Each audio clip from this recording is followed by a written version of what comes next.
오늘 주님의 날, 주님 전에 나온 주님의 자녀들을 예수님의 이름으로 축복합니다. 예수님의 이름으로 축복합니다. 하나님의 말씀, 오늘 1절과 2절 말씀 한번 더 읽을까요? 하나님의 말씀 시편 1편 1절로 2절 말씀 한번 더 읽겠습니다. 시작.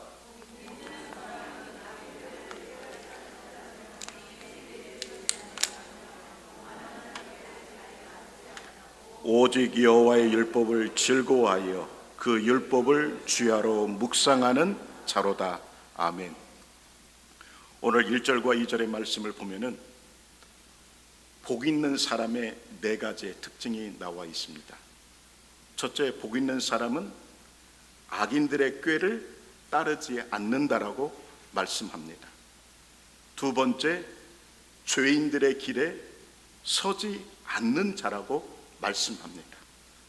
셋째, 오만한 자리에 앉지 않고 오직 여호와의 율법을 즐거워하며 주야로 묵상한다라고 네 가지로 그 특징을 말하고 있습니다. 먼저 복 있는 사람은 어떠한 사람인가? 악한 사람들의 꾀를 따르지 않는다라고 말합니다. 꾀는 바로 성경의 생각을 의미합니다. 생각에는 세 가지가 있습니다. 첫째, 내 생각입니다. 이 내 생각을 따르면은 바로 시련과 실패의 연속의 과정을 겪습니다. 그리고 마지막에는 후회를 합니다. 옛날 중년 가수가 불렀던 내가 왜 이러는지 몰라, 도대체 왜 이러는지 몰라, 바로 이러한 후회를 꼭 결과로 낳게 되어집니다. 사도행전 16장을 보게 되어지면은 사도 바울은 전도 여행을 디모데와 더불어 떠나게 되어집니다. 1차와 2차 전도 여행이 너무나도 하나님께서 풍성하게 열매를 맺게 하셨습니다. 사도행전 16장 5절의 말씀을 보면은 사도 바울 일행은 지역을 다니면서 예루살렘 교회의 장로들과 제자들도 받은 규례를 전하였을 때 각 곳의 교회들의 믿음이 굳건해지고 성도님들의 숫자가 날로 증가하였다라고 말하고 있습니다. 바로 부흥의 연속이었습니다. 그런데 6절의 말씀을 보면 예수의 영이신 성령님께서 아시아에서 복음을 전하지 못하게 합니다. 그럼에도 불구하고 사도 바울은 부르기아와 갈라디아를 거쳐 무시아에 도달했을 때 비두니아로 내려가고자 힘썼습니다. 그런데 성령님께서 다시 예수의 영이 막았다라고 말합니다. 그리고 무시아에서 드고아로 내려갔을 때 그날 밤 환상을 봅니다. 마게도니아 사람이 서서 이렇게 말합니다. 건너와 우리를 도와주십시오. 건너와 우리를 도와주십시오. 그 환상을 본 이후에 사도 바울은 하나님께서 그들에게 가서 복음을 전하라고 하는 것을 깨닫고 그 즉시 마게도니아 성을 향해 나아갑니다.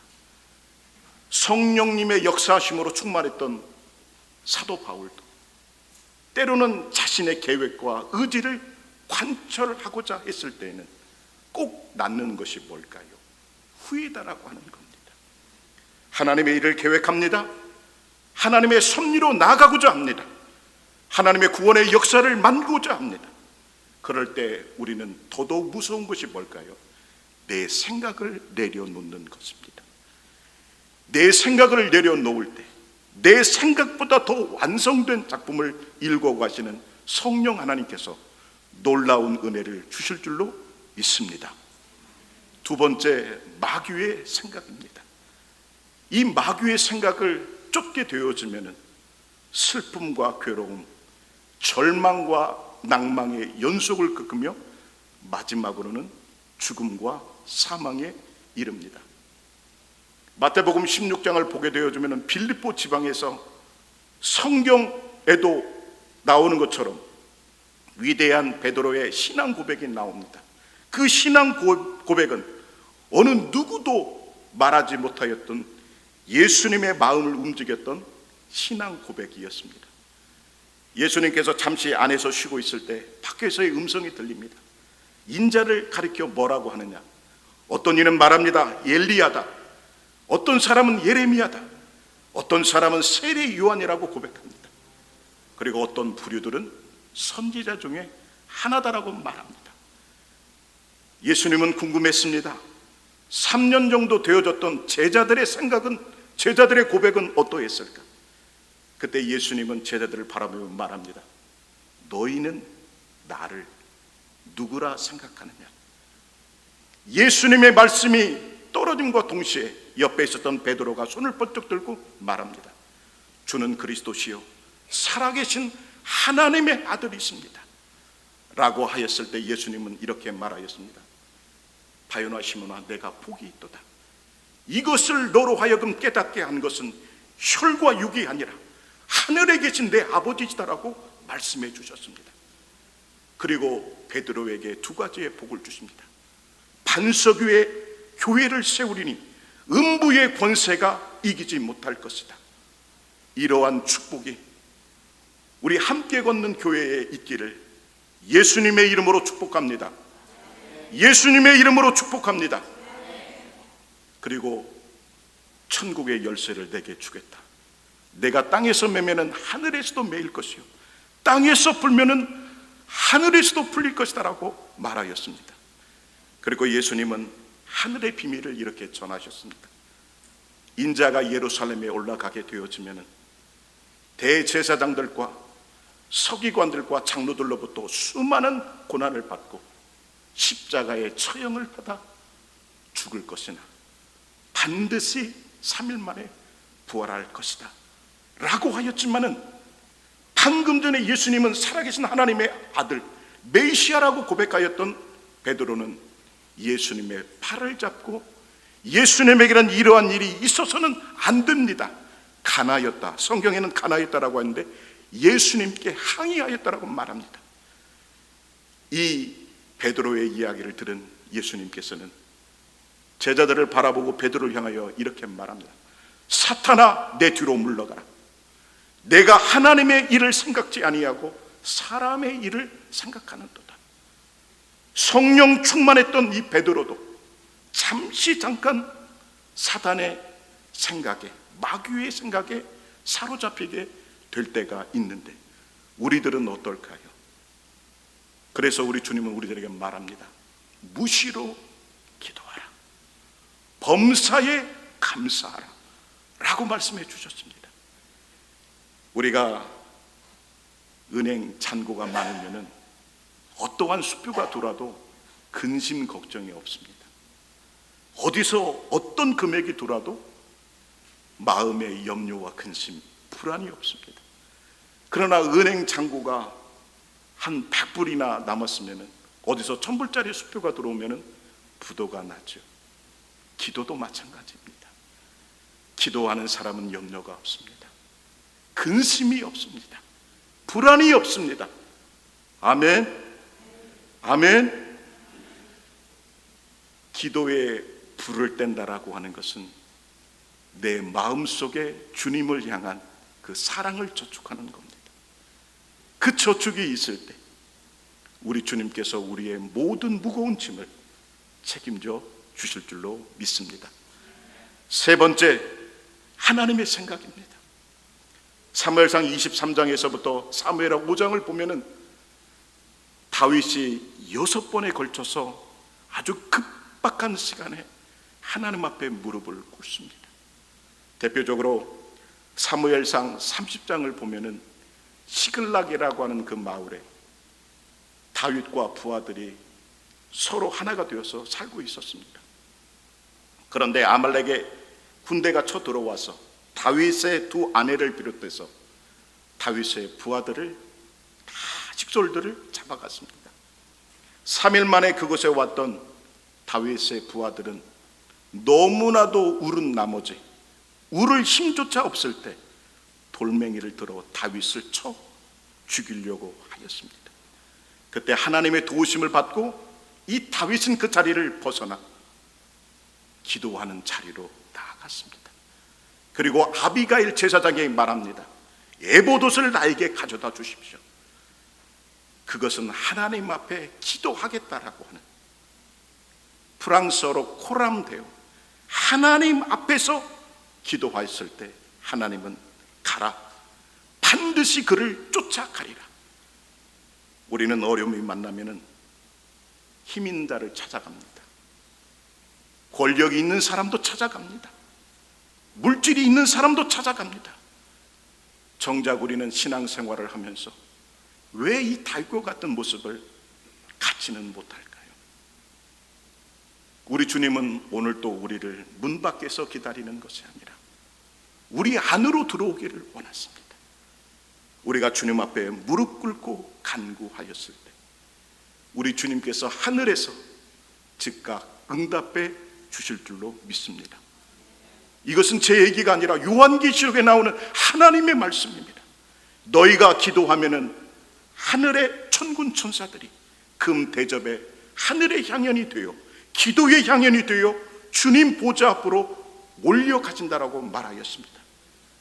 그때 우리는 그것으로 끝난 것입니다. 응답은 주님의 때에 이루어지는 것입니다. 우리의 기도는 하나도 땅에 떨어지는 것이 아니라 언젠가 주님의 약속대로 이루어 주실 줄로 믿습니다. 복 있는 사람은 둘째 어떠한 사람일까?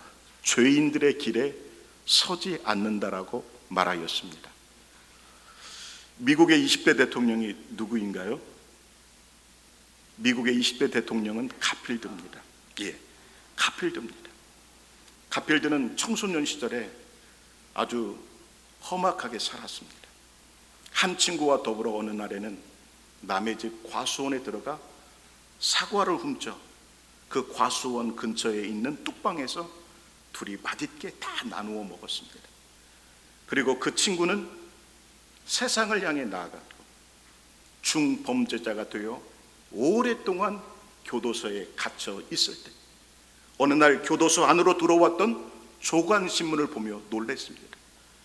신문 일면에 미국의 20대 대통령으로 취임하면 가필드의 모습을 보고 그는 후회의 눈물을 흘렸습니다. 그러나 가필드는 사과를 먹고 찬송 소리가 울려 퍼지는 교회 안으로 들어가 회개하고 예수님을 구주로 영접하였고 하나님의 도우심으로 그날 미국의 20대 대통령으로 취임했습니다. 무엇을 선택하느냐? 하나님께서는 여러분들에게 선택의 의지를 주셨습니다. 내가 옳은 길을 선택하면은 그 옳은 길 가운데 좋은 열매가 있고 가필드의 친구처럼 어두운 길을 선택하면은 어둠의 결과가 있는 것, 성경 민수기 13장에도 나옵니다. 모세의 명을 받고 12명의 정탐꾼들이 같은 날 같은 시간 젖과 꿀이 흐르는 그 약속의 땅을 보고 돌아왔습니다. 그런데 10명은 뭐라고 보고합니까? 그 땅은 참 아름답습니다. 그러나 이 그러나가 중요합니다. 그러나 그 땅은 네피림의 후손인 아낙 자손들처럼 정말로 키가 장대합니다. 우리는 그들 앞에서 메뚜기 같은 존재입니다. 그들의 성은 너무나 견고하여 우리가 올라가 점령할 수가 없습니다. 심지어 땅에서 풀이 나와 우리를 삼킬 것입니다. 이 소리를 들었던 믿음의 사람 갈렙과 여호수아는 뭐라고 말합니까? 옷을 찢으며 그들의 신은 그들에게서 떠났다. 하나님이 우리와 함께 하시니 올라가자. 올라가서 그 땅을 점령하자라고 말합니다. 그러나 이스라엘 회중들은 돌을 들어 다시 모세와 아론을 비롯한 여호수아와 갈렙을 죽이려고 했을 때 그 장막에 하나님의 임재가 임하십니다. 민주적으로는 많은 숫자를 따라가야 되죠. 그러나 이 공동체 안에서는 다른 겁니다. 그것이 무엇을 통해서 이루어질까요? 기도를 통해서 이루어지는 겁니다. 할렐루야. 기도를 통해 이루어지는 겁니다. 다윗처럼 하나님 내가 올라갈까요 말까요? 이곳에서 이곳으로 옮겨야 될까요 말까요? 이것을 하는 것이 좋을까요 말까요? 기도의 훈련이 오랫동안 지속되어졌을 때 자동적으로 주님의 음성은 듣게 되어질 줄로 믿습니다. 바로 그것이 믿음의 선배들을 통해서 우리가 되어지는 것입니다. 세 번째, 복 있는 사람은 어떠한 사람이라고 말했습니까?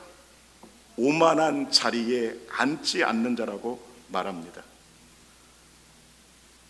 하나님께서 가장 사랑하는 사람은 누구일까요? 겸손한 사람, 온유한 사람입니다. 겸손과 온유의 모델이 누구입니까? 마태복음 11장 그렇습니다. 예수님이십니다. 나는 마음이 온유하고 겸손하니 내게와 내 멍에를 매라고 말씀해 주셨습니다. 한번 따라할까요? 나는 좀 더 크게, 나는 마음이 온유하기를 원합니다. 겸손하기를 원합니다. 그럴 때 100% 완성된 사람이 어디 있습니까? 이 사울이라는 청년도 예수님을 믿는 사람들을 잡아다가 스데반 집사님을 쳐 죽였던 장본인입니다. 그런데 예수님의 그릇, 하나님의 그릇으로 쓰임 받았던 것처럼 조금은 부족하고 조금은 연약해도 우리가 주님 앞에 온유와 겸손으로 나아갈 때 우리의 자녀들을 주님 나라의 그리스도의 푸른 계절을 일구는 하나님의 도구로 사용하여 주실 줄로 믿습니다. 아멘. 그렇습니다.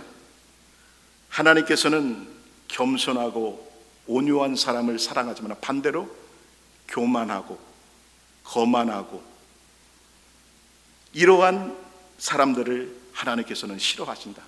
잠언 16장 18절의 말씀, 교만은 패망의 선봉이요 거만은 넘어짐의 앞잡이라고 말씀해 주셨고, 야고보서 4장 6절에는 하나님은 겸손한 자에게 은혜를 베풀어 주신다라고 말씀해 주셨습니다. 하나님은 겸손한 자에게 은혜를 베풀어 주신다라고 말씀해 주셨습니다. 네 번째, 복 있는 사람은 오직 여호와의 율법을 즐거워하며 그 율법을 주야로 묵상하는 사람이라고 말합니다. 이 성경을 공동 번역에서는 이렇게 풀이합니다. 주님 주신 법을 낙으로 삼아 주야로 그 말씀을 되새김질한다라고 말하였습니다. 우리가 주님의 자녀지만 때로는 성경에 뭐라고 표현하죠? 양으로 표현합니다. 양과 소는 그 짚볕을, 그 먹었던 음식을 계속해서 되새김질하는 것처럼 주일날 하나님의 말씀을 한 번 듣고 끝나는 것이 아니라, 한 번 예배하는 것으로 끝나는 것이 아니라 항상 있는 곳에 예배자의 모습으로, 기도자의 모습으로, 말씀 묵상의 자의 모습으로 나아갈 때 하나님의 말씀의 능력은 우리 삶 가운데서, 가정 가운데서, 사업과 사역의 현장에서 아름답게 열매 맺을 줄로 믿습니다. 바로 하나님의 말씀, 바로 그 말씀은 누구를 의미하느냐? 오늘 우리 경배와 찬양팀이 불렀던 호산나 다윗의 자손 예수님을 말합니다. 요한복음 1장 14절의 말씀, 말씀이 육신이 되어 우리 가운데 거하셨다라고 말하고 있습니다. 말씀이 육신이 되어, 그분이 누구일까요? Jesus Christ, 예수님이십니다. 그러면 하나님의 말씀의 능력은 어떠한 것들이 있을까? 두 가지가 있습니다. 첫째, 하나님의 말씀은 우리 발의 등이요 빛이다라고 말합니다. 특히 우리 이민자의 삶은 오늘은 빛 같아도 오랫동안 또 어둠일 수가 있습니다. 이 어둠 가운데 있을 때 가장 필요한 것이 뭘까요? 빛입니다. 등입니다. 옛날 사극을 보면은 임금이 어두컴컴한 경복궁을 거닐 때 항상 그 앞에 등을 든 누가 따릅니다? 상선이 따르죠. 왕이 넘어질까 봐, 왕이 쓰러질까 봐, 우리 삶의 모습도 마찬가지입니다. 우리가 쓰러지고 늪에 빠질까 봐, 이것을 우리가 주위에서 바라봐야 될 것은 뭘까? 하나님의 말씀입니다. 그래서 시편 119편 105절에는 주의 말씀은 내 발의 등이요 내 길의 빛이다라고 말씀하고 있습니다. 두 번째, 하나님의 말씀은 대저 능치 못하심이 없습니다. 누가복음 1장 37절의 말씀, 대저 하나님의 말씀은 능치 못하심이 없느니라. 한번 따라할까요? 대저 하나님의 말씀은 능치 못하심이 없느니라. 성도님들의 반응이 이렇게 좀 이렇게 100%로 이렇게 안 올라가니까 저는 자꾸 시계만 보게 되어집니다. 내가 빨리 내려가야 되는 건가? 이게 어떻게 되는 건가? 오늘 이곳에 오기 전에 저는 어제 이곳에 도착을 했습니다. 정탐꾼의 모습으로, 점령자의 모습으로 이 지역을, 부에나팍 일대를 돌았습니다. 원래 가고자 했던 곳이 포모나 쪽이었습니다. 그곳에 베이스를 잡고 내일 이곳을 올까, 오늘 이곳에 올까 했었는데 아닙니다. 저를 라이드해 주신 분에게 아닙니다. 이 부에나팍 이 교회 근처에서 자고 싶습니다. 이곳에서 오늘 새벽에도 일어나서 저희 아이오하고 오다 보니까 그 호텔에서 혼자 이 말씀을 막 묵상할 수도 없고 소리내어서 리딩할 수도 없고 화장실에 들어가서 이 환풍기 틀어놓고 연습을 했습니다. 근데 오늘 예배를 딱 들어왔는데 저는 성령님의 임재가 이렇게 강하다라고 하는 것을 오랜만에 느껴봅니다. 할렐루야, 할렐루야. 여러분들은 축복받은 교회에 있습니다. 우리 박 목사님을 제 앞전에 놓고 얘기하는 것이 아니라 찬양팀의 찬양도 힐송처지 그 이상으로 너무나 성령님의 임재가 강한데 우리는 숟가락만 놓으면 됩니다. 아니, 주님께서 다 잔치를 만들어 놓았습니다.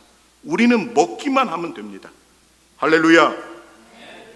하나님이 여러분들에게 모든 것을 주시겠다라고 약속해 주셨습니다. 다시 한번 주님의 이름으로 축원합니다. 마음의 문을 여십시오. 마음의 문을 여십시오. 대저 하나님의 말씀은 능치 못하심이 없다. 제가 주일학교에서 그 어린 시절에 배웠던 그 주일학교 찬송가가 있습니다. 예수님이 말씀하시니 물이 변하여 포도주 되었네. 예수님이 말씀하시니 거친 파도가 잔잔해졌네. 예수님이 말씀하시니 소경 바디메오가 눈을 떴다네. 4절에는 예수님이 말씀하시니 죽었던 나사로도 살아났다네. 예수님이 말씀하시니 물이 변화해 포도주 된 것은 경제적인 축복입니다. 예수님이 말씀하시니 거친 파도가 잔잔해진 것은 가정과 교회, 환경의 축복입니다. 나아가 공동체의 축복입니다. 예수님께서는 수많은 사람들에게 오병이의 축복을 베풀어 주셨습니다. 그리고 말씀을 다 마치시고 그들이 돌아가는 모습을 보고 배웅한 이후에 갈릴리 호수 이편에서 저편으로 배를 띄우고 제자들과 더불어 항해를 시작했습니다. 얼마 가지 않아 예수님은 너무나도 고단하여 배 밑에 내려가 선창에 내려가 잠시 주무시고 계실 때 예수님이 공석인 그 틈을 따고 하늘에서는 먹구름이 꺼멓게 피어오르더니 파도가 넘실거리고 이내 배를 삼킬 듯 할 정도로 그 바람과 파도와 비가 내렸습니다. 제자들은 이구동성으로 얘기했습니다. 선생님은 어디 계시느냐? 선생님 주제에 아마 그렇게 표현했을 겁니다. 제자들이 죽어가는데 어디 있느냐? 몇몇 제자들이 선창에 내려가 예수님을 깨웠습니다. 예수님은 아무 일 없다는 듯이 배 선두에 가셔서 이렇게 말하였습니다. 마가복음 4장 39절의 말씀, 바다더러 이르시되 고요하라 잠잠하라 말하시니 바람이 그치고 풍랑이 잔잔하여졌다라고 말씀하고 있습니다. 고요하라, 잠잠하라. 우리 사랑하는 성도님들에게 주신 능력인 줄로 믿습니다. 예수님께서 제자들을 부르셨을 때 이런 능력을 주셨습니다. 우리가 이 좋은 칼을, 왕으로부터 받는 검을 뭐라고 합니까? 보검이라고 하죠. 그 왕으로부터 받은 보검도 사용하지 않으면 집에서 쓰는 부엌칼보다도 못합니다. 그러나 부엌칼도 날마다 부싯돌에 갈아서 사용하게 되어지면 어떠한 능력도 베푸는 무기가 되는 것처럼, 나는 못해, 우리는 할 수 없어, 옆에 큰 교회가 있는데, 옆에 능력 있는 목사님이 계신데, 옆에 누가 있는데, 아닙니다. 우리 주님이 함께 하시면 능치 못하심이 없는 줄로 믿습니다. 빌립보서 4장 13절 말씀 뭐라고 말씀합니까? 빌립보서, 내게 능력 주시는 자 안에서 내가 모든 것을 할 수 있느니라. 아멘. 한번 따라하겠습니다. 할 수 있거든. 무슨 말이냐? 내게 능력 주시는 자 안에서 모든 것을 이것만 아는 것이 아니라 모든 것을 할 수 있다라고 우리 주님은 우리들에게 축복해 주시고 약속해 주신 줄로 믿습니다. 다음으로는 소경 바디메오가 눈을 뜬 사건입니다. 이 바디메오는 태어날 때부터 디메오의 아들이지만은 태어날 때부터 시각장애인이었습니다. 그래서 나라로부터 하사받은 파란 옷을 입고 날마다 그 자리에서 구걸을 하였습니다. 여리고는 상업의 도시이었습니다. 이 도시에서 저 도시로 수많은 무역 상인들이 오가면서 예수님에 대한 얘기를 성문 앞에서 들었습니다. 한 번 보지 못하지만은 어떠한 상인은 말합니다. 예수님께서 어떠한 지역에서 중풍병자도 살리셨대, 고치셨대. 어떠한 지역에서는 12년 동안 혈병을 앓았던 여인도 고치셨대. 그리고 예수님은 죽었던 회당장 야이로의 딸도 살리셨대. 죽었던 사람도 살아났는데 나의 눈 뜨는 것은 아무것도 아니겠지. 디데이를 기다렸습니다. 예수님을 기다렸습니다. 다른 사람도 아니라 만왕의 왕이신 예수님을 기다렸습니다. 상인들이 내일쯤 이 여리고에 입성한다라고 하는 귀소리를 듣고 예수님께서 오시는 것을 믿음으로, 우리가 표현하면 그 믿음으로 간절하게 기다렸습니다. 수많은 사람들의 발걸음이 예수님을 에워싸는 소리가 귀에 들립니다. 예수님이 바디메오 앞을 지나갔을 때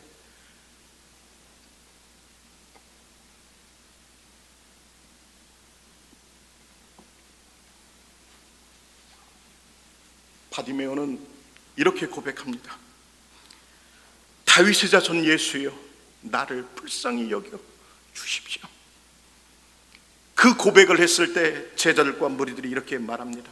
거지인 주제에, 소경인 주제에 어찌 거룩하신 주님의 이름을 네가 함부로 부를 수 있느냐. 그러나 그는 구태의연하지 않았습니다. 좌고우면하는 것이 아니라 예수님만 바라봤습니다. 그리고 이 시간이 끝나면 나는 예수님은 만날 수가 없겠구나. 다시 젖먹던 힘을 다하여 이렇게 말합니다. 다윗의 자손 예수여, 나를 불쌍히 여겨 주시옵소서. 그때 예수님은 가던 길을 멈추시고 뒤를 돌아보시며 제자들에게 저를 부르라고 하는, 방금 전까지 거지인 주제에, 맹인인 주제에 바디메오를 꾸짖었던 제자들과 무리들이, 바디메오야, 예수님이 너를 부르신다. 바디메오는 자기가 겉옷으로 걸치고 있었던 파란 옷을 내둬버리고 예수님 발 앞으로 달려갔습니다. 예수님은 그 바디메오를 보시고 딱 한마디를 했습니다. 내가 내게 무엇하여 주기를 원하느냐. 마가복음 10장 51절의 말씀. 내가 내게 무엇하여 주기를 원하느냐? 앞을 보기를 원합니다 라고 하였을 때, 가라, 내 믿음이 너를 구원하였느니라. 이러한 축복을 받는 우리 함께 걷는 교회의 성도님들, 그리고 동영상으로 이 예배를 참석하시는, 그리고 이 이후에도 이 동영상을 보며 예배에 참석하는 모든 성도님들에게 이러한 축복이 있기를 예수님의 이름으로 축원합니다. 예수님의 이름으로 축원합니다. 마지막으로 우리 3절 말씀 같이 읽겠습니다. 3절 말씀 한 번 더 읽을까요? 시작.